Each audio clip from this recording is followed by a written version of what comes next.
দখলদারদের হামলায় নাজেহাল দশা গাজাবাসীর। একদিনে নেতানিয়াহু বাহিনীর বর্বর হামলায় উপত্যকাটিতে মৃতের সংখ্যা বেড়ে দাঁড়িয়েছে ৩০ জনে। উপত্যকাটিতে অবিলম্বে যুদ্ধবিরতির আহ্বান জানিয়েছে আয়ারল্যান্ড। এরই মধ্যে অসুস্থ অবস্থায় হাসপাতালে ভর্তি করা হয়েছে ইসরায়েলের প্রধানমন্ত্রী বেনিয়ামিন নেতানিয়াহুকে। গাজাবাসীর ওপর থেমে নেই ইসরায়েলি বর্বরতা। উপত্যকাটিতে একের পর এক হামলা চালিয়ে যাচ্ছে ইসরায়েলি সেনারা। ধ্বংসস্তূপে পরিণত হয়েছে গাজার উত্তরাঞ্চল। স্থানীয় সময় রোববার উপত্যকাটির বেইত হানুন ও নুসেইরাত শরণার্থী শিবিরে হামলা চালায় নেতানিয়াহু বাহিনী। এতে হতাহত হন অনেকে। এছাড়াও গাজার আল ওয়াফা হাসপাতাল ও রাফায় হামলা চালায় ইসরায়েলি সেনারা।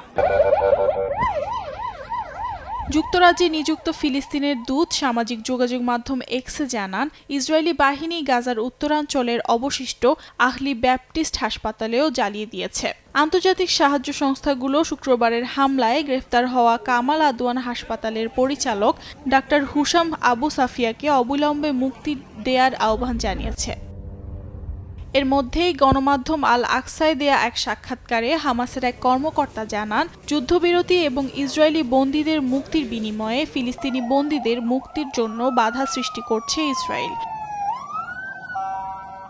এদিকে আয়ারল্যান্ডের পররাষ্ট্রমন্ত্রী মাইকেল মার্টিন গাজায় অবিলম্বে যুদ্ধবিরতির আহ্বান জানিয়েছেন। কামাল আদওয়ান হাসপাতালে হামলার ঘটনায় গভীর উদ্বেগও প্রকাশ করেন তিনি।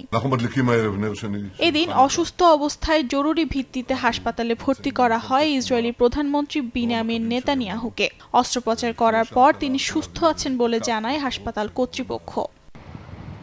গেল বছরের ৭ অক্টোবর থেকে শুরু করে এখন পর্যন্ত গাজায় ইসরায়েলি আগ্রাসনে ৪৫,০০০-এর বেশি মানুষ প্রাণ হারিয়েছেন। আহত হয়েছেন ১ লাখের বেশি বাসিন্দা। বাস্তুহারা হয়েছেন লাখ লাখ ফিলিস্তিনি। অর্জিতা শাহজিন, সময় সংবাদ।